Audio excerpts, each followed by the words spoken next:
शौकत चटर्जी झारखंड के पश्चिमी सिंहभूम में जन्मे और मेदिनीनगर में पले बढ़े शौकत चटर्जी फिल्म निर्देशक, रंगकर्मी और फोटोग्राफर हैं। आज करीब सैकड़ों नाटक और फिल्म का निर्माण कर चुके शौकत चटर्जी को पहचान मिली उनके द्वारा निर्देशित की गई नाटक आप कौन चीज़ के डायरेक्टर हैं से, जिसका मंचन इन्होंने देश के हर बड़े शहर में किया है। झारखंड के मुद्दों पर शौकत चटर्जी द्वारा निर्देशित डॉक्यूमेंट्री फिल्म और शॉर्ट फिल्म काफ़ी चर्चित रही है।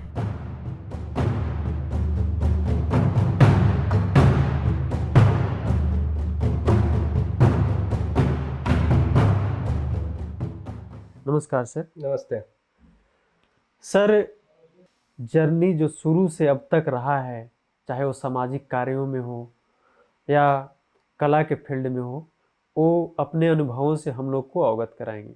हम लोग शुरू से शुरुआत करते हैं आपका बचपन से। जब आपने बचपन के दिनों में खेलना शुरू किया, कला के प्रति आपका रुझान, कला के प्रति आप कैसे अट्रैक्ट हुए, चाहे वो फोटोग्राफी हो या फिर एक्टिंग हो।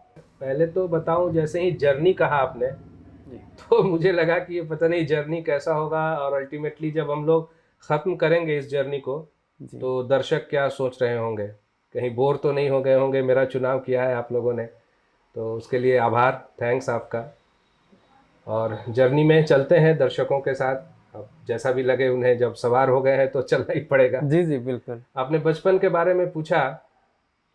राज, मैं बताऊं आपको, मेरा जो जीवन है, मेरी जो ज़िंदगी है, उसमें हर चीज़ बड़ा लेट स्टार्ट हुआ। अच्छा। और एक सौभाग्य भी कह सकते हैं कि मेरा बचपन बहुत लंबा चला। मतलब आपको जानकर हैरानी होगी, 8वां क्लास तक मुझे ये नहीं मालूम था क्रिकेट कैसे खेला जाता है, फुटबॉल कैसे खेला जाता है। मैं देखा भी नहीं था। अच्छा। फुटबॉल तो थोड़ा बहुत देखा, मैंने जो बच्चे कीचड़ में कादों में खेलते हुए ऐसा फुटबॉल। जी जी। और अखबारों में पढ़ा, कमेंट्री रेडियो में सुना, और एक जहन में कल्पना आई कि ऐसे होता होगा, ऐसे होता होगा, रेडियो कमेंट्री सुन के। क्यों? क्योंकि मेरा बचपन बहुत बीहड़ में, जंगल में बिता। जी। मेरे पिताजी करंजिया बोल के एक जगह था, सिंहभूम डिस्ट्रिक्ट में पड़ता है वो, बिहार, तत्कालीन बिहार, अभी तो झारखंड हो गया का बॉर्डर, उड़ीसा का और झारखंड का बॉर्डर है। उस समय बिहार उड़ीसा का बॉर्डर था। जी जी। और वो चाइना के लिए माइंस था, फैक्ट्री थी जो इंसुलेटर वगैरह कप प्लेट बनते, उसके पापा मेरे सिरामिक्स एक्सपर्ट थे। जी जी। तो वहीं मेरी ज़िंदगी की शुरुआत हुई। और वहाँ से चाईबासा डिस्ट्रिक्ट टाउन जो था, वहाँ मैं पढ़ने जाता था। जी जी। बंगला स्कूल, नगर म्यूनिसिपैलिटी बंगला स्कूल हुआ करता था चाईबासा में, वहीं का विद्यार्थी रहा मैं। और तकरीबन 70 किलोमीटर जाना पड़ता था अप डाउन करके मुझे क्लास करने। 70 किलोमीटर से? और कोई चारा नहीं था, कोई स्कूल वैसे थे नहीं, जंगल था चारों तरफ। जी जी। तो सुबह निकलता और शाम को करीब 7 बजे सुबह निकलता, शाम को आते आते 7। तो इस दौरान फिर कुछ बचता नहीं था खेलना क्या होता है वो जानने के लिए, या फिर और चीज़ों के लिए। जी जी। बहरहाल इस तरह से चलता रहा। और जब मैं क्लास 5 में था तो वही स्कूल का एक वार्षिकोत्सव हुआ चाईबासा पिलाई हॉल में। तो मुझे एंट्री मिला, पहली बार मैं किसी हॉल में गया, पता चला कि हॉल ऐसे होता है, इसमें कार्यक्रम किए जाते हैं। जी। तो एक लड़का था जिसे रिसाइट करना था एक बंगला कविता, वो संयोग से नहीं आया। तो मुझे मेरे बंगला टीचर ने कहा तुम कर दो, तुम तो अच्छा करते हो। पर मैंने तो कभी किया नहीं, प्रैक्टिस भी नहीं कि जैसे तुम क्लास में बोलते हो वैसे बोल दो। अच्छा। बोला, और संयोग से मुझे फर्स्ट प्राइज मिला, एक कलम मिला। अच्छा अच्छा। और इन जो प्राइजेस रखे हुए उनके भीड़ में वो कलम भी कहीं ना कहीं होगा जरूर, मैं रखा हूँ उसे आज तक जो सहेज आपका कर। पहला प्राइज है। हाँ, और उसके बाद लगा कि अरे ऐसा भी होता है, मैं कुछ करूं तो लोग तालियां भी बजा सकते हैं। ये पहली बार मुझे आया। खैर, फिर क्लास 9th में था तब मैं डाल्टनगंज आया। और फिर डाल्टनगंज में आने के बाद जिस घर में बैठे हुए हैं, जी जी। इस घर में मेरा बचपन ने 87 में, मैं नहीं 87 में मैट्रिक किया, मतलब 86 में मैं यहाँ डाल्टनगंज आया। और तब से लेकर इसी घर में हूँ। और ये घर धीरे धीरे भरता गया जी जी सर, पुरस्कारों हम से। लोग देख रहे हैं सर। और इसी तरह से जर्नी चलती रही। बचपन मेरा वहीं ख़त्म होता है। जब मैं जंगल से अपना पाँव शहर की ओर लाया तो मेरा बचपन भी ख़त्म हुआ और किशोरावस्था तब शुरू हुई। हालांकि अब तो लोग 5-6 में किशोर हो जाते हैं, उससे भी पहले। जी जी जी जी। मेरा बचपन बहुत लंबा चला और मैं बचपन को भरपूर जिया। कांचा खेला, उठा पटक्की, लुका छिपी खेला, गोबर डंडा खेला। मेरा यहाँ पे कट भी गया था एक बार बहुत बुरी तरह से। जी जी जो इस तरह से बहुत बचपन का मजा लिया। मैं बारिश में खूब भींगा बारिश में। मैं आज भी भींगता हूँ बारिश में, तो पता नहीं एक अजीब से शिहरन होता है पूरे शरीर में, मन मस्तिष्क में छा जाता है वो बारिश की बूंदे। और फिर बचपन में मैंने मछलियां मारा, मैंने शिकार करा। मैंने आपको बताऊं, मैं जब 5वां 6ठा में पढ़ता था तो मैं रामायण महाभारत पूरा कंठस्थ था। और मैं जो उड़ीसा में पाला गान बहुत मशहूर होता है, रामायण महाभारत पे तर्क वितर्क होते हैं, उसमें मैं हिस्सा लेता था और मैं भाग लेता था उसमें। अच्छा अच्छा। हाँ, तो इस तरह बचपन को मैं भरपूर जिया। और जी फिर जी 9th 10th में थोड़ा सा शहरी माहौल में खुद को ढालने में थोड़ी सी मुश्किल हुई। और मैं बांग्ला भाषी था, मैं बांग्ला भाषी हूँ, और पढ़ाई लिखाई भी बांग्ला में हुई मेरी प्रारंभिक, मैंने बताया बांग्ला स्कूल में। तो जी फिर जी। अचानक हिंदी में टर्न करना ये मेरे लिए बहुत मुश्किल था। तो सारा चीज़ में 2 साल बीत गए, फिर यहाँ का जर्नी शुरू हुआ। तो सर आपने बताया कि आपने 86 में डाल्टनगंज आप यहाँ पे आए और उसके बाद आपने मैट्रिकुलेशन यहीं से किया, जिला स्कूल से। जिला स्कूल से। उसके बाद आपने इंटर किया होगा, फिर ग्रेजुएशन किया होगा। तो सर पढ़ाई के बाद एक होता है कि करियर मुझे बनाना है। आर्ट का जो शुरुआत होता है, आर्ट के प्रति जो आपका रुझान है वो कहाँ से आया? एक तो पता चला कि आप बचपन में आपने प्राइज जीता, पहला प्राइज जीता कविता बोल करके। लेकिन एक होता है कि जब हम लोग करियर के प्रति सोचने लगते हैं, जब 12 में जाते हैं, ग्रेजुएशन कर रहे होते हैं, तो उस समय का दौर कैसा था? आपने क्या स्टेप्स लिए लाइफ में, वो सब बताइए। बड़ी अजीब है संयोग कहिए।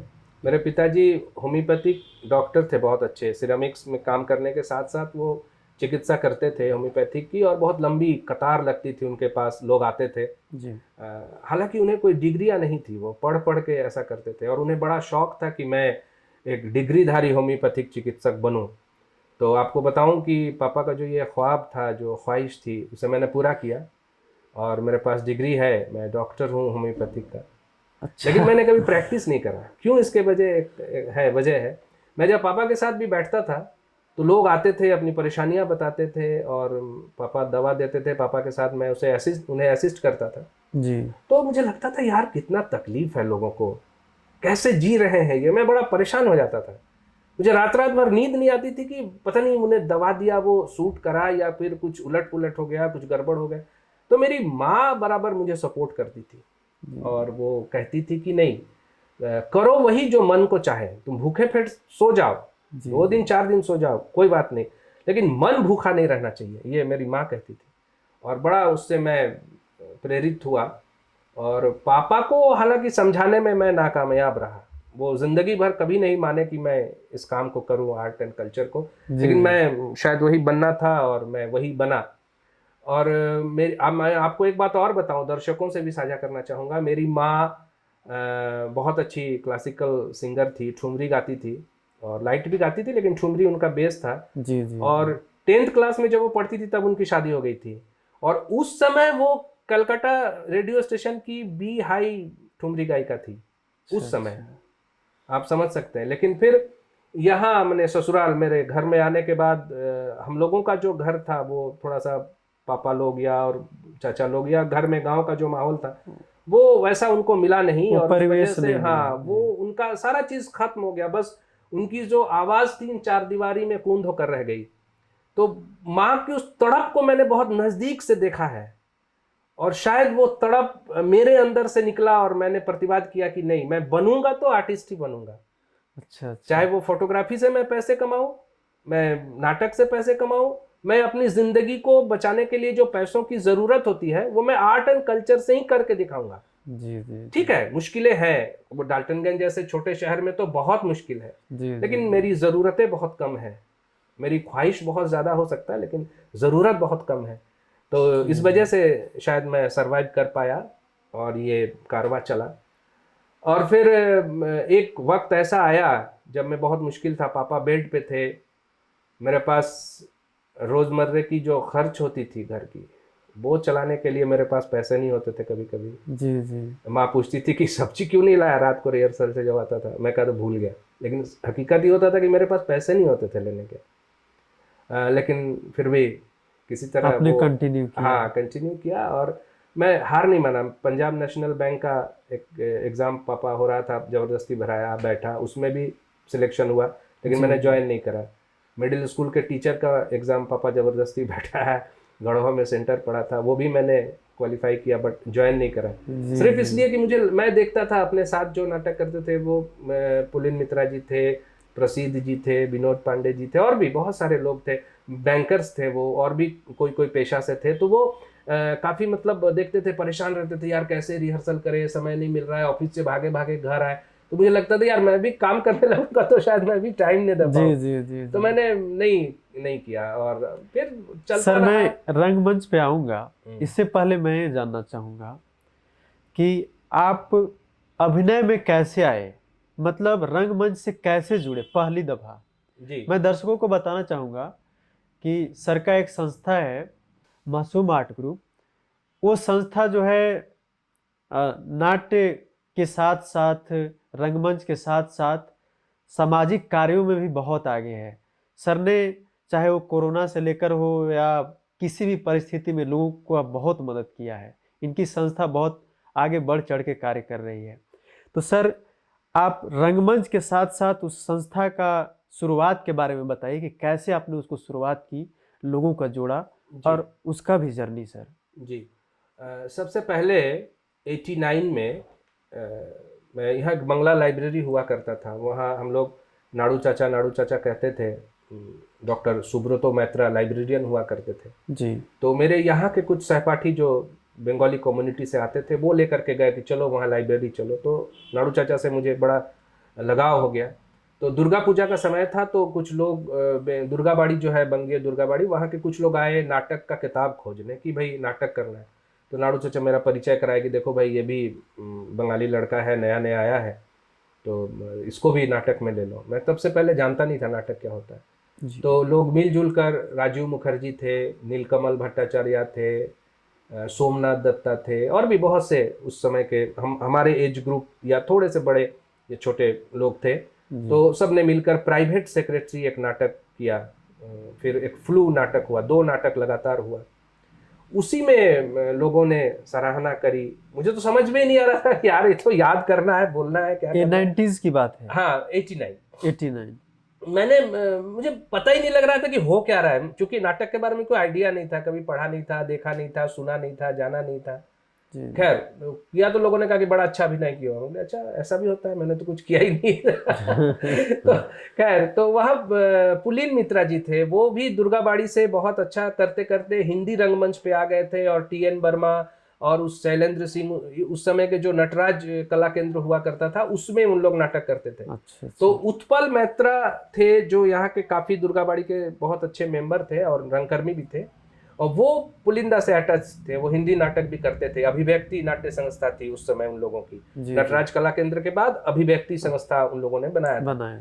तो वो फिर जैसे कि क्या होता है ना, आप देखेंगे नाटक हो, कोई भी आर्ट एंड कल्चर हो, वो एक जर्नी शुरू होती है, उसके बाद धीरे धीरे कई शाखा बनती है उसकी। जी। तो आपको सिलेक्ट करना पड़ता है, मैं मेन स्ट्रीम में रहूं, अपना एक अलग स्ट्रीम बनाऊं, या किसी के साथ जुड़ूं, अपनी पे ये सिलेक्ट करना पड़ता है। तो उन लोगों ने भी वैसे ही किया। नटराज कला केंद्र से शुरू हुआ पुलिंदा, इन लोगों की जर्नी, फिर अभिव्यक्ति बना, फिर उनको ये ख्याल आया कि भाई नहीं, उसमें बात नहीं बन रही है, मैं एक अलग बनाऊंगा संस्थान।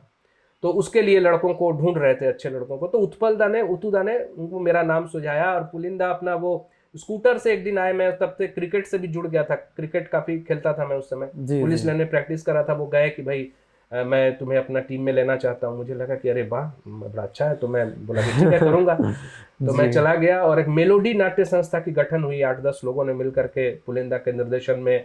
अपहरण भाईचारे का नाटक सफदर हाशमी जी का लिखा हुआ है। अच्छा। वो हम लोगों ने 89 में करा, वहाँ डालमिया नगर में अभिनव कला संगम की नाट्य प्रतियोगिता होती थी अखिल भारतीय स्तर की, उसमें तो वहाँ मेरा नेगेटिव कैरेक्टर था, जो पुलिंदा ने बताया ऐसे करो वैसे करो। और ये जो मैंने नाटक करना शुरू किया हिंदी, तो मुझे लगा कि हाँ इसमें तो भाई मेहनत है, क्योंकि बंगला नाटक में जो करते थे वो उसमें दिल ज्यादा लगता था, और इसमें दिल के साथ साथ दिमाग का भी इस्तेमाल होता था। तकनीक क्या है, क्या टेक्निक्स का इस्तेमाल करने चाहिए, लाइट साउंड वगैरह वगैरह सारी चीजें, तो उनके निर्देशन में मैंने करा, और नेगेटिव कैरेक्टर करते हुए मुझे बेस्ट एक्टर का अवार्ड मिला।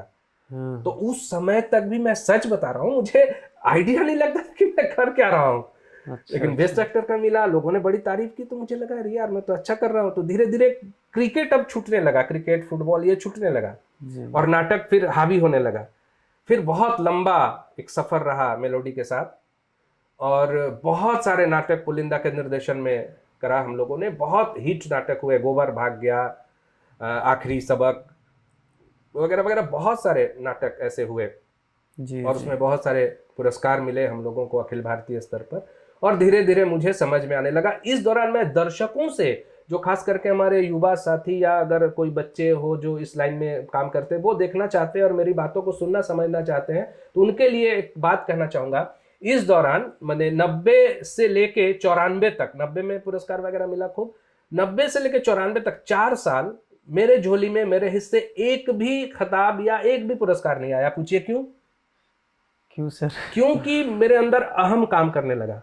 अच्छा। और मुझे ये लगने लगा कि मैं जो कर रहा हूं, मैं जो कह रहा हूं वही सही है, और मैंने अपने डायरेक्टर को इग्नोर करने लगा। मुझे लगता था कि पुलिंदा डायरेक्शन दे रहे हैं, उन्हें तो प्राइज मिल नहीं रहा है, उन्हें बेस्ट डायरेक्टर का कहां मिला, मुझे मिला बेस्ट एक्टर का, यानी कि मैं हूं, ये मैं मुझ पे हावी हो गया। और इसका परिणाम था, जब वो डायरेक्शन देते थे तो मैं उसे सुनता था, लेकिन जब मंच पे करना होता तो मैं अपना करने लगता था, जिसके चलते क्या हुआ, मैं डिसलिंक होता गया। मेरा लिंक बना नहीं, एक कोऑर्डिनेशन बना नहीं दूसरे आर्टिस्ट के साथ। इसका खामियाजा नाटक को भी भुगतना पड़ा, मुझे भी भुगतना पड़ा। तो मैं ये कहना चाहूंगा, ये बहुत हर किसी के साथ कमोबेश होता है। जी बिल्कुल। तो अगर आपको आर्टिस्ट बनना है, अगर आप कलाकार बनना चाहते हैं किसी भी क्षेत्र में, तो मैं को हावी मत होने दीजिए। जिस दिन आपके अंदर का मैं हावी हो गया, मैं तो 4 साल में बच गया, मेरी ईश्वर के आशीर्वाद से मेरी चक्षु खुली और मैं सही बुरा अच्छा का पहचान कर गया। आप 40 साल भी बिता देंगे लेकिन अच्छा नहीं कर पाएंगे। और एक बात और, डायरेक्टर हमेशा डायरेक्टर होता है, वो बाप होता है, चाहे वो आपसे जूनियर हो सीनियर हो, उसका हर एक बात मानना चाहिए आपको। अगर आप आर्टिस्ट हैं तो तभी आप अच्छा कर पाएंगे। ये मैंने अपना जिंदगी का 4 साल गंवा कर सीखा मैंने, और वो आपको बता रहा हूँ 4 मिनट में। जी बिल्कुल। सर आप तो पत्रकारिता से भी जुड़े हुए हैं, मैं आपका एक कला का एक और आयाम जो फोटोग्राफी है उसके बारे में जानना चाहूँगा कि आप कहाँ से प्रेरित हुए, और फोटोग्राफी में आप झारखंड के जाना पहचाना चेहरा हैं, तो उसके बारे में बताइए। जो इमर्जिंग, जो अभी स्टार्ट कर रहे हैं जो लोग, वो लोग सर से सीखेंगे इनके अनुभवों को जान के। सर बताइए। राज, मैं बताऊं आपको, फोटोग्राफी जैसे नाटक मेरा जीवन है, उस तरह फोटोग्राफी के बिना भी मैं अधूरा हूं। और अगर मैं फोटोग्राफी नहीं कर रहा होता तो शायद इतने बेहतर ढंग से नाटक भी नहीं कर पाता जी। मैं आपको वजह बता रहा हूँ। वजह ये कि फोटोग्राफी ने मुझे एक पहचान अलग दी, वो तो एक बात है, लेकिन नाटक को कैसे सपोर्ट किया वो मैं 2 बात बताऊं। फोटोग्राफी से मुझे पैसे मिलते हैं, नाटक से भी मिलते हैं। मुझे बड़ा गौरव होता है, बड़े मैं विभाग अंदाज में बोलता हूं कि हाँ, मैं प्रोफेशनल रंगकर्मी हूं। जी। और मुझे इसके लिए अपनी जिंदगी की कुर्बानी देनी पड़ी, बहुत सी चीजों की। मैं हूं प्रोफेशनल, मैं रंगकर्मी, प्रोफेशनल रंगकर्मी हूं। मैं शौकिया तौर पे नहीं करता, मैं प्रोफेशनल रंगकर्मी हूं। मैं झारखंड में डाल्टनगंज में पलामू में रह के ये बात कह रहा हूं। जी। ठीक है। अब है कि उतने पैसे नाटक में नहीं है, ये सच्चाई है, चाहे कितना भी जोर से मैं बोलूं, ये सच्चाई है कि उतने पैसे नहीं है। तो जीवन को चलाने के लिए, अपने कुछ जरूरतों को पूरा करने के लिए हमें झांकना पड़ता है अगल बगल। तो मैंने कोई ठोस नौकरी, कुछ खास व्यवसाय करने से ज्यादा अच्छा समझा कि मेरे हाथों में, आंखों में जो हुनर है फोटोग्राफी की, वो मैं करूं। और मुझे प्रभात खबर का सहारा मिला। जी 33 साल आज के तारीख में हो चुके, मैं प्रभात खबर के साथ हूं, प्रभात खबर मेरे साथ है। और आज भी स्टिल नाउ, स्टिल टुडे, अगर मैं सुबह अखबार में देखता हूं किसी तस्वीर के नीचे छपी हुई है तस्वीर सैकत की, तो आज भी मुझे उतनी ही खुशी होती है जितनी पहले दिन वो तस्वीर में मेरा नाम देख के मुझे खुशी हुई थी। वो खुशी आज भी मुझे मिलती है, तस्वीर सैकत की देखता हूँ तो मैं कहता हूँ, तो कहता है यार तुमको नाम का भूख है। हम कि है, मैं भूखा हूँ नाम का, और जिस दिन मेरे अंदर से ये भूख मिट जाएगा ना, उस दिन हम मिट जाएंगे, खत्म हो जाएंगे हम। मुझे आज भी अच्छा लगता है, मुझे लगता है कि यार ये मैं और अच्छा करता तो थोड़ा सा नाम बोल्ड होता क्या, थोड़ा सा और मैं दिखता कि मेरे नाम को तस्वीर सैकत की, ये मुझे अच्छा लगता है। उसके बिना मैं अच्छा कर नहीं सकता। जो कहते हैं कि कर सकते हैं, या तो वो झूठ बोल रहे होते हैं, नहीं तो उनके अंदर दिल नहीं है। बिल्कुल बिल्कुल। मैं दिल से मोहब्बत करता हूं, इसलिए मैं एकदम देखना पसंद करता हूं तस्वीर के नीचे लिखा हुआ तस्वीर सैकत की। और प्रभात खबर का ये तस्वीर सैकत की ने मुझे एक पहचान दिलाया, और मैंने बहुत अच्छे से फिर इसको शुरू किया। और फोटोग्राफी के लिए मैं एहसानमंद हूँ धनबाद कैमरा क्लब का। कैसे? मैंने जब फोटोग्राफी शुरू करी, यहाँ राजेश जी हुआ करते थे, राजेश भैया, वो रांची एक्सप्रेस में थे, और उन्होंने मुझे ब्लैक एंड व्हाइट फोटोग्राफी के प्रिंटिंग वगैरह के बारे में, डार्क रूम प्रोसेस के बारे में उन्होंने मुझे काफ़ी कुछ बताया। उस समय रील वाले कैमरे होते थे, बहुत समय बिताया उनके साथ, उनके एक्सपीरियंस से मैंने बहुत कुछ सीखा। फोटोग्राफी के पहले गुरु अगर कोई है तो राजेश भैया है। जी। उसके बाद फिर मेरी इंग्लिश थोड़ी कमज़ोर, तो यूट्यूब वगैरह में लोग कहे सर्च करके पढ़ो, तो मैं बड़ा इंग्लिश बोलता है कौन स्टाइल का, यार मेरे को समझ में नहीं आता बिल्कुल, मैं छोड़ दिया। मुझे लगा कि चलो मेरे कल्पना शक्ति, मुझे कैमरा हाथ में लेता हूं तो ईश्वर शायद कहता है कि इसको ऐसे करो ऐसे करो। लेकिन एक समय के बाद मुझे लगा कि नहीं, सिर्फ कल्पना से काम नहीं चलने वाला है, एक जगह पे जाके वो स्टॉप हो जाता है। आपको तकनीक चाहिए। आप एक मजबूत कलाकार तभी बन सकते हो जब आपके कल्पनाशीलता के साथ तकनीक का मिश्रण घटे, दोनों का सामंजस्य बैठे, तब एक संपूर्ण कलाकार आप हो सकते हो। जी। तो मुझे बड़ी हताशा हुई कि यार तकनीक कैसे सीखे, उम्र हो गई, अब मैं कहाँ एडमिशन ले, क्या करें, बड़ा परेशान था। तभी कोरोना आया और लॉकडाउन हो गया, और मुझे फायदे हो गए। आप यकीन मानो, असली फोटोग्राफी तो मैं ये कोरोना पीरियड में सीखा। अच्छा। Mukesh Shrivastava sir Dhanbad based cameraman है, फोटोग्राफर है, और इंटरनेशनल फेम फोटोग्राफर है। झारखंड में मैंने इक्के दुक्के वैसे ही नाम है जिन्हें फोटोग्राफी के नाम आते ही प्रणाम किया जा सकता है, उसमें मुकेश श्रीवास्तव सर है। पुरानी जान पहचान थी, वो इंजीनियर है पेशे से, लेकिन रिटायरमेंट हो गई उनकी, रिटायर हो गए हैं वो, और निकॉन से जुड़े हुए थे, उस समय से उनसे जान पहचान थी मेरी। और उसमें फिर वो लॉकडाउन के समय उनसे बातें हुई, तो कहा यार उनका एक कैमरा क्लब है, धनबाद कैमरा क्लब। जी। तो बोले ज्वाइन करो। मैंने ज्वाइन किया, उसके वेबिनार्स अटेंड किए, एक से एक दिग्गज फोटोग्राफर से वेबिनार में बातें हुई, और मैंने टेक्निक को उनके सहारे डेवलप करना शुरू किया। फिर धीरे धीरे और भी लोगों का साथ मिलता गया, और लॉकडाउन में मैंने असली फोटोग्राफी सीखी। फोटोग्राफी मैं कर रहा हूँ 33 साल से, लेकिन असली फोटोग्राफी का मेरे फोटोग्राफी का मजा बहुत लोगों ने लिया, मैं अपने फोटोग्राफी का मजा अब लेने लगा हूँ। जी। और फिर धीरे धीरे कई इंटरनेशनल सैलून्स में, कॉम्पिटिशन्स में मुझे gold medal, silver medal, bronze medal मिले। सारे पलामू की तस्वीर है, और पलामू की तस्वीर को ही इंटरनेशनल पटल पे देखना मैं ज़्यादा पसंद करता हूँ। सर, फोटोग्राफी का एक्सटेंडेड फॉर्म होता है फिल्म मेकिंग, और आप अभी फिल्म मेकिंग में बहुत अच्छा कर रहे हैं। ढेर सारी डॉक्यूमेंट्रीज आपने बनाया है, और शॉर्ट फिल्में भी अच्छे आप कर रहे हैं। सर, इससे पहले मैं आकाशवाणी पे आना चाहूँगा, क्योंकि वो आयाम आपका छूट रहा है, क्योंकि आपने वहाँ भी सेवाएं अपने दी हैं। तो उसके बारे में बताइए कि आप आकाशवाणी से कैसे जुड़े, क्योंकि रेडियो जो है ना अभी भी प्रेरित करता है, खासकर मुझे। आपको ही नहीं, आपको ही नहीं, ये आकाशवाणी अभी भी देश के एक बहुत बड़ी आबादी को प्रभावित करता है। जी। अगर ऐसा नहीं होता तो हमारे देश के माननीय प्रधानमंत्री, उनका व्यूज को लेकर के विवाद हो सकता है, हम सहमत हो सकते हैं। जी। लेकिन वो एक बुद्धिमान व्यक्ति हैं, और वो किसी भी काम को ठोक बजाकर करते हैं, ये तो हम सभी सहमत होंगे। जी। और उन्होंने रेडियो को जिस तरह से बढ़ावा दिया, इससे ये साबित होता है कि रेडियो में अभी भी जान है। जी, उस हम लोग उसे बेजान बना दिए थे। जी। तो रेडियो में फिर से जान आया है, और रेडियो पहले बीच में थोड़ा सा गैप के बाद फिर से एक सशक्त माध्यम बनकर आया है, आज भी इस डिजिटल युग में भी। जी। और रेडियो को हम मजे से मोबाइल में भी आज सुन सकते हैं, शायद ये भी एक लोकप्रियता के कारण हो। और मैं लंबे समय से आकाशवाणी डाल्टनगंज से जुड़ा हुआ हूँ, वहाँ कैजुअल के तौर पे काम करता हूँ, और बहुत अच्छा अनुभव रहा। रेडियो के बारे में मैं भी सोचता था जब शुरू गनौरी राम सर थे, जी तो जी उन्होंने ही मुझे मेरा नाटक देख करके कहे कि भाई तुम आकाशवाणी से जुड़ जाओ, और उन्होंने ही मुझे स्वर परीक्षण में बैठाया और मैं पास किया और मैं जुड़ा आकाशवाणी से। और फिर एक लंबा समय बीता, कई कार्यक्रम हुए। उन्होंने एक कार्यक्रम बनाया था एपिसोड वाइज, गांव चला हो गांव की ओर, हाँ मैं माधव भाई के कैरेक्टर में था। बहुत पॉपुलर हुआ वो, पूरे तत्कालीन बिहार में, पूरे देश भर में उसकी रेडियोज में बजे वो। जी जी जी वो अच्छा अनुभव रहा। और तब मैंने जाना कि आकाशवाणी को सुनने वाले कितने लोग हैं, और शहर में भी बहुत खूब एफएम को सुनते हैं लोग। सुनते हैं। तो आकाशवाणी के साथ बहुत एक सुखद यात्रा रही अभी तक, और अभी तो हूँ कुछ दिन, जब तक आवाज साथ दे रहा है तब तक, जी और स्वर जी परीक्षण होते रहता है बीच बीच में, पास करता रहूंगा, तो आकाशवाणी से जुड़ा रहूंगा जब तक ईश्वर चाहे तब तक। बिल्कुल बिल्कुल सर। सर अभी हम लोग फिल्म मेकिंग का जस्ट चर्चा किए।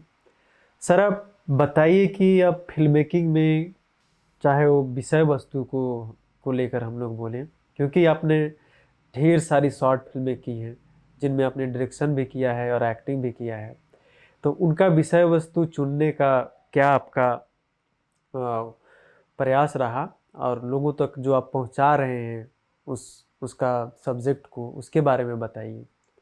देखिए, फिल्म के बारे में कुछ खास आइडियाज़ मुझे नहीं थे, और वीडियो फोटोग्राफी जो है उसके बारे में भी मैं शुरू से रुझाव मेरा नहीं रहा। और मुझे एक कॉम्प्लेक्स ऐसा था कि यार मैं स्टिल फोटोग्राफर हूँ, ये वीडियो से बेहतर है, ये करना कठिन है।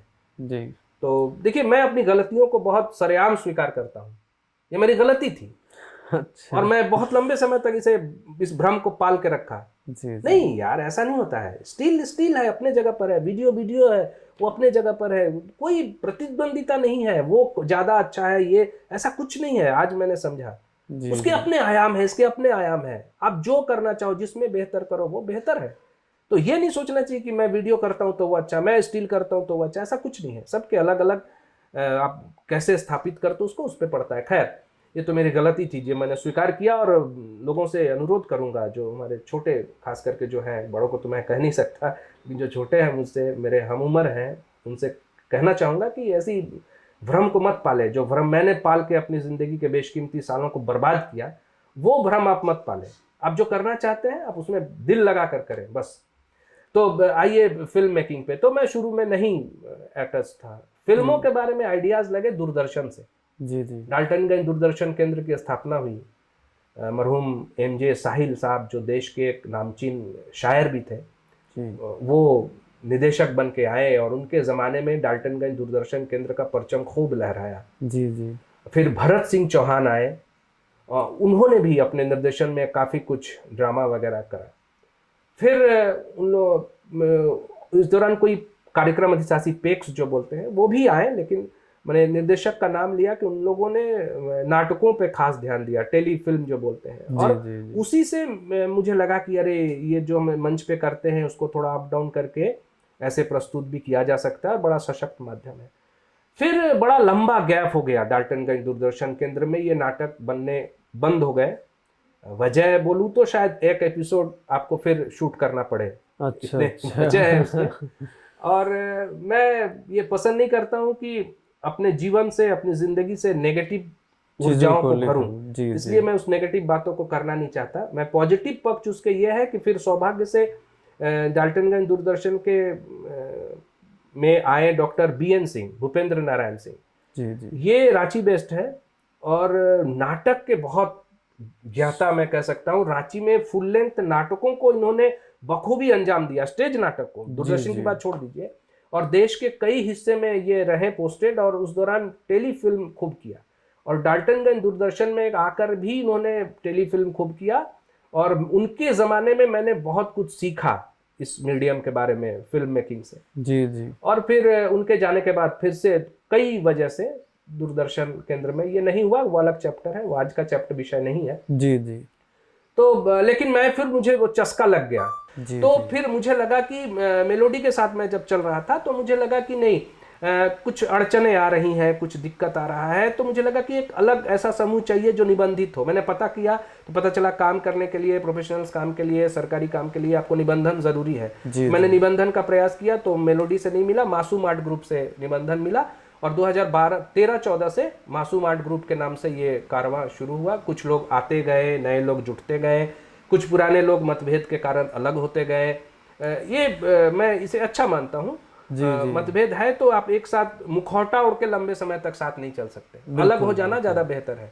तो इस तरह नए से लोगों को जुड़ने का मौका भी मिलता है। तो बहुत से नए साथी आए और एक मजबूत परिवार बनकर, टीम नहीं, मासूम एक आज के तारीख में परिवार बनकर उभरा है। और इसका सारा श्रेय जो हमारे नए लोग जुड़ रहे हैं उनका है, जो यूथ्स हैं उनका है, कि हम तो मजबूर हैं, हमको तो यही करना है, हम तो किसी के साथ एडजस्ट कर जाएंगे। वो नए बच्चे हमारे साथ एडजस्ट कर रहे हैं, हमारे सारी किचकिच, सारी गालियां, सारी दुत्कार सहते हुए। बाप को आज नहीं पहचानता, बड़ा भाई को लोग गोली मार दे रहा है, क्या तुमने मुझे डांट दिया यार। उसमें मेरे सारी बुराइयों को वो एडजस्ट कर रहे हैं, मेरी सारी बुराइयों के बावजूद मुझे स्वीकार कर रहे हैं। ये मेरी खुशनसीबी है और मासूम आर्ट ग्रुप की मजबूती इसी में है, मेरे यूथ्स में है, और मेरे पुराने साथी जो है वो तो है ही। इस तरह से चलता रहा और फिर धीरे धीरे मासूम आर्ट ग्रुप के बैनर से ही मैंने फिल्म की ओर झुका, कैमरे लिए। आज की तारीख में एक शॉर्ट फिल्म मोटा मोटी बनाने के लिए जो इक्विपमेंट्स चाहिए वो मासूम आर्ट ग्रुप के पास है, और सौभाग्य से कलाकारों की एक फौज है। और सिर्फ मासूम आर्ट ग्रुप ही नहीं, पलामू में है। मैं आपको एक छोटा सा बताना चाहूँगा, मेरे बातों से अलग इतर हटकर। पलामू में सिर्फ मैं ही नहीं, कई ग्रुप्स बहुत अच्छे फिल्म बना रहे हैं। पुलिंदा और कमल रंजीत की एक ग्रुप है, भूमिका फिल्म्स, वो उन्होंने तो 2 भोजपुरी फीचर फिल्म बनाई। एक कम इतने बजट में, बजट 0 बजट में कहिए, और कम संसाधन में। यंग स्टार ग्रुप है सुमित जी का, मनीष वगैरह उसमें है, और भी बहुत सारे लोग। इस तरह से एक, मैं नाम भूल रहा हूँ, सॉरी, अभी पारा शिक्षक हैं, वो भी बनाते हैं। पलामू फन पलामू ग्रुप करके कुछ है। ऐसे कई ग्रुप्स हैं जो अपने अपने स्तर पे कोशिश कर रहे हैं। और ये अकेला कोई आदमी, मान लीजिए, सपोज कीजिए राज फिल्म मेकर है, ठीक है, राज बहुत बढ़िया बढ़िया फिल्म बना रहा है, लेकिन अकेले बना रहा है, कोई मतलब नहीं राज भाई उसका। आपके साथ और भी 10 लोग बना रहे हैं, वो अच्छे बनाए, बुरे बनाए, कैसा भी बनाए, बन रहा है ना। जी जी जी जी, लोगों में इच्छा है ना, ये बहुत बड़ी बात है, और पलामू में ये हो रहा है। जी जी सर, अभी हम लोग फिल्मों पर चर्चा कर रहे हैं, फिक्शन फिल्म का हम लोग चर्चा किए। अभी हम लोग एक आपका डॉक्यूमेंट्री फिल्म का चर्चा करेंगे, जो आपने पीटीआर का मारो मार प्लेस के ऊपर बनाई हुई है। फीचर लेंथ डॉक्यूमेंट्री फिल्म है, दर्शकों को बेशक ये फिल्म देखनी चाहिए, यूट्यूब पे उपलब्ध है। और सर, इसका बनने का प्रक्रिया के बारे में बताइए, किस प्रकार आपने ये फिल्म बनाने का सोचा, पीटीआर को अप्रोच किया और वहाँ पे रह करके फिल्म को बनाया। सर, इसके बारे में बताइए। जब फिल्म निर्माण की शुरुआत करी मैंने, तो धीरे धीरे बहुत से लोग जुड़े। सबसे पहले मैं नाम लेना चाहूँगा तत्कालीन DGP Jharkhand mister Rajiv Kumar IPS का। जी, वो कलाकार थे, और मैं अक्सर कहता था कि सर आप पुलिस में कैसे आ गए हैं। दिल से, दिमाग से, हर तरह से वो कलाकार थे, और बड़ा इज्जत करते थे कलाकारों की। जी जी। तो बहुत लंबी स्टोरी है, उसमें नहीं जाऊंगा, टू द पॉइंट में आता हूँ कि उनकी देखरेख में उनके द्वारा एक फिल्म बनाया गया था, प्रत्यावर्तन। जी, ये नक्सलियों पे बेस्ड था, और 2 घंटे समथिंग 4 मिनट 5 मिनट की फिल्म थी, प्रत्यावर्तन। उसकी स्टोरी राइटिंग मैंने करा, मरहूम स्वर्गीय नीमू भौमिक के निर्देशन में वो फिल्म बनी। कोलकाता के कुछ नामचीन आर्टिस्ट थे और मासूम आर्ट ग्रुप के आर्टिस्ट मिल करके नेतरहाट में 28 दिनों तक लगातार शूट में हम लोगों ने वो फिल्म पूरी करी। कुछ वजह से वो झारखंड तक ही सीमित रहा, कुछ तकनीकी बातें थी, कुछ कानूनी अड़चने थी, तो वो अपने जगह पर है, लेकिन वो फिल्म बनी। और उसके बाद वहीं विश्वजीत से मेरी मुलाकात हुई उस टीम में, विश्वजीत मुखर्जी। जी जी। और वो बड़ी गहरी दोस्ती में वो बदली, और आज भी वो जारी है, और उम्मीद है कि आगे भी हम लोग दोनों की सांसें जब तक चलती रहेगी तो वो दोस्ती रहेगी हमारी। जी जी, बिल्कुल। और विश्वजीत से मैंने काफ़ी कुछ सीखा फिल्मी तकनीक के बारे में। उसकी सोच ने मुझे बहुत प्रभावित किया, और इसलिए उसे झगड़े भी बहुत होते हैं, बहुत लड़ते हैं हम दोनों। किसी वह यार ऐसे नहीं होगा, वह ऐसे होगा मारो मार में भी खूब चला कि ये तुम गड़बड़ कर रहे हो यार, जल्दी करो। तो खैर, तो ये हुआ। और मारो मार के लिए मैं थैंक्स देना चाहूँगा, उस समय निदेशक थे और श्री YK दास सर, और उपनिदेशक अभी भी है पीटीआर के मुकेश कुमार सर। इन दोनों ने कहा कि कुछ डॉक्यूमेंट्री बनाना है। फिर बातें होने लगी कि यार डॉक्यूमेंट्री बहुत सारे लोग देखते नहीं है, कुछ देर ऐसा कुछ हो सकता है कि मतलब इंटरेस्टिंग हो। तो फिर मैंने विश्वजीत से बात करी, दोनों ने दिमाग लगाया, फिर उन दोनों को बताया कि सर ऐसे ऐसे कुछ फीचराइज्ड टाइप के बनाते हैं जो डॉक्यूमेंट्री भी हो, फीचर्ड भी हो, इसको डॉकू फीचर, डॉको ड्रामा डॉकू ड्रामा कह सकते हैं। जी जी जी। तो फिर वो मारो मार उभर कर सामने आया और मारो मार में सारी बातें आई। मुकेश कुमार सर ने बहुत सारे डॉक्यूमेंट्री भी छोटे छोटे बनाए झरनों के ऊपर। ये चलता रहा, फिर पीटीआर के साथ एक अच्छा काम हम लोगों ने किया। जी जी। और भी पलामू डिस्ट्रिक्ट एडमिनिस्ट्रेशन की भी कई डॉक्यूमेंट्रीज बनाए। अमित कुमार सर थे डीसी, उन्होंने पलाश पर बड़ा अच्छा काम किया, कुंदरी लाह बगान पर उस समय। जी तो जी। उस पर भी डॉक्यूमेंट्री बनाई, जो उस समय प्रधानमंत्री माननीय मोदी जी ने उसको देखा भी था, उस समय वहाँ दिल्ली में चला भी था। वो काफ़ी पॉपुलर भी हुआ था। जी जी। तो ऐसे चलता रहा। शॉर्ट फिल्म तो है अपने जगह पे। बिल्कुल बिल्कुल। सर अभी हम लोग आपका जो काम किया हुआ है, चाहे वो डॉक्यूमेंट्री हो या शॉर्ट फिल्म हो, अब हम लोग नाटक पे फिर से आते हैं। सर आपका एक चर्चित नाटक है। आप कौन चीज़ के डायरेक्टर हैं जी? आप कौन चीज़ के डायरेक्टर हैं जी? सर ये बहुत ही फुल टू कॉमेडी नाटक है और ये मतलब लेंथ नाटक है जिसमें 1-1.5 घंटे पूरे दर्शकों को बांध कर रखता है। सर आप इसके बारे में बताइए, और इसका एक आध डायलॉग दर्शकों तक होना चाहिए वो सुने, क्योंकि इसका एक एक डायलॉग जब हम लोग सुनते हैं ना तो इतना हंसते हैं ना। अभी भी हम लोग जब 4 लोग मिलते हैं तो आपका डायलॉग बोल बोल के हम लोग हाँ एक है, दूसरे से करते लेकिन हैं। ये जो आपने कहा ना कॉमेडी, इस पे मैं थोड़ा सा डिफर करता हूँ। ये एक्चुअली बेसिकली व्यंग्यात्मक है। हाँ ये सटायरिकल है, हाँ, लेकिन एक कॉमेडी फॉर्म में है। फॉर्म हाँ हाँ है। चूंकि बचपन में मैं जब बीमार, मैं एकदम ऐसे था, लिकी पिकी था बचपन में, बड़ा बीमार रहता था। तो उस समय मलेरिया वगैरह खूब होता था, तो क्विनाइन चलता था। तो मैं बहुत खराब लगता है क्विनाइन, सब जानते हैं। तो मेरी माँ शहद में डाल के उसको देती थी।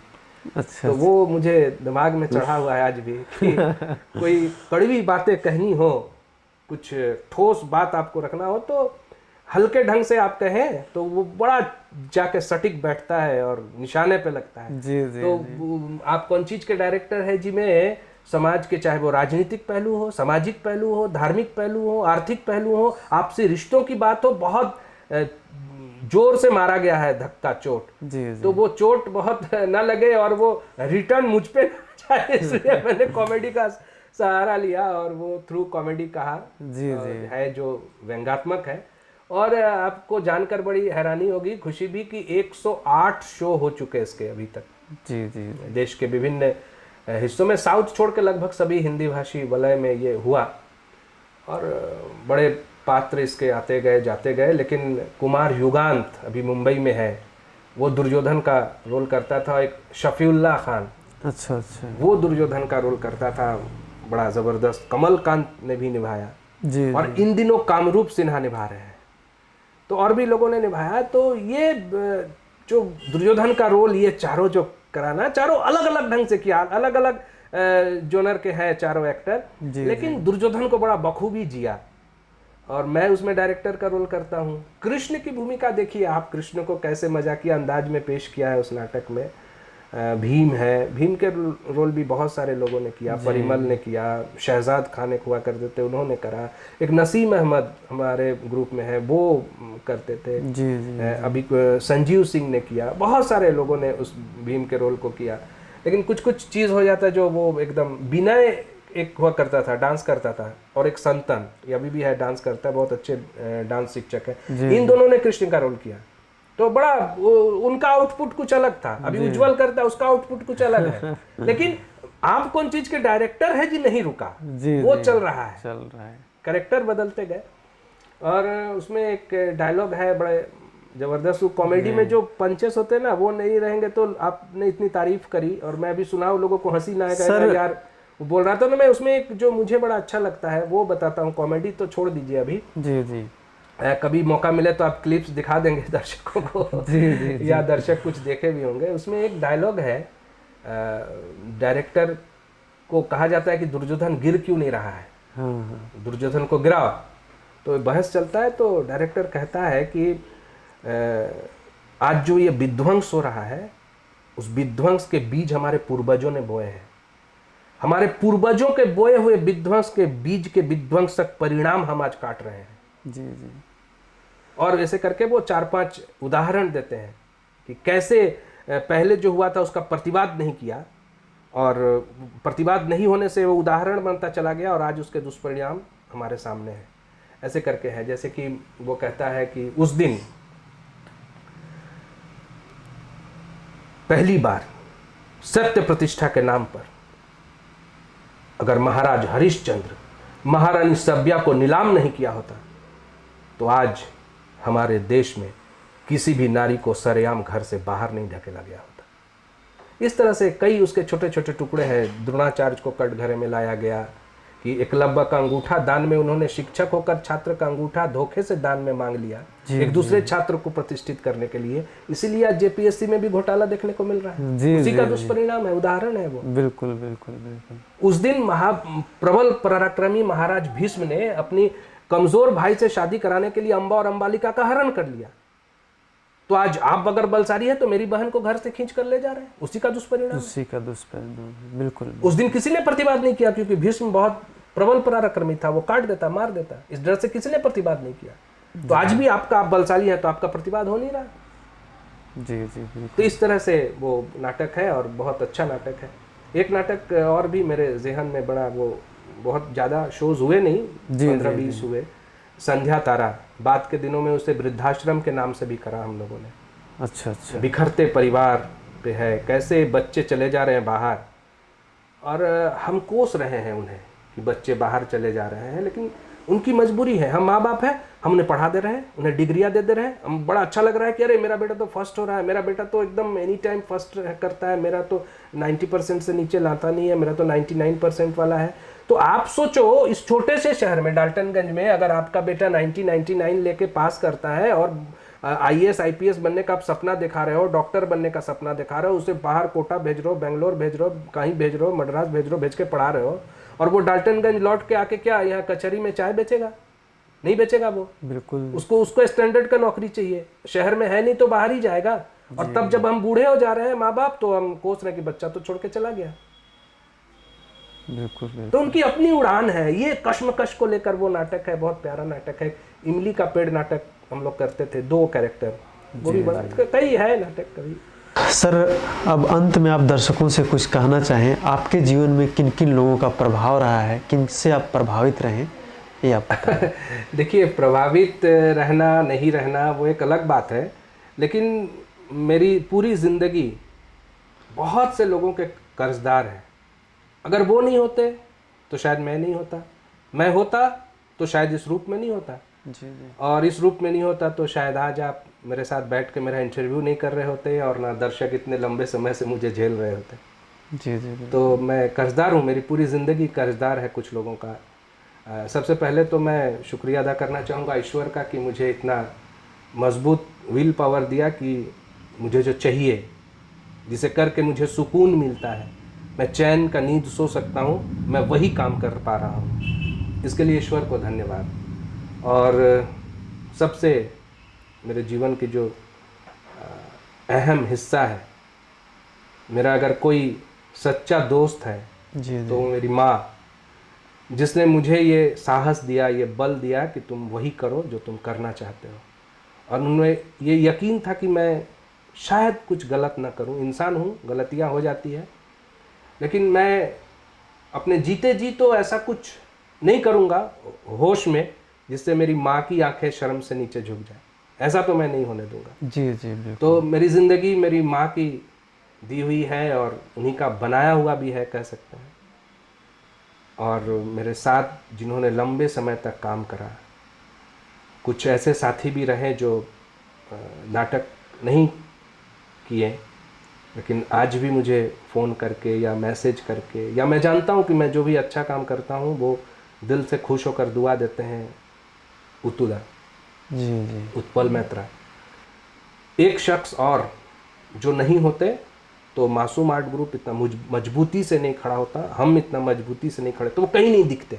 जी जी, वो कहीं नहीं दिखेंगे आपको। वो है विनोद पांडे जी, जिन्होंने हमेशा मुझे सही रास्ता दिखाया और जब भी मैं थोड़ा सा अपने रास्ते से हटा तो बहुत ज़ोर की डांट पड़ी और आज भी पड़ती है, और उस डांट से डर भी लगता है और खुशी भी कि चलो कोई डांटने वाला तो है, नहीं तो मैं ही सबको डांटते रहता हूँ।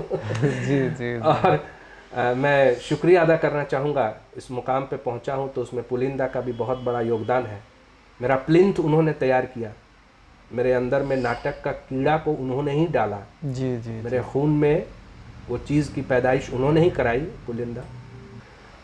और मैं शुक्रिया अदा करना चाहूँगा, राजेश भैया का नाम मैंने लिया, फोटोग्राफी के मेरे गुरु मुकेश श्रीवास्तव सर, अभिषेक जी से मैंने, कोलकाता के हैं अभिषेक बसाल जी, फ़ोटोशॉप के बारे में काफ़ी कुछ सिखाया उन्होंने।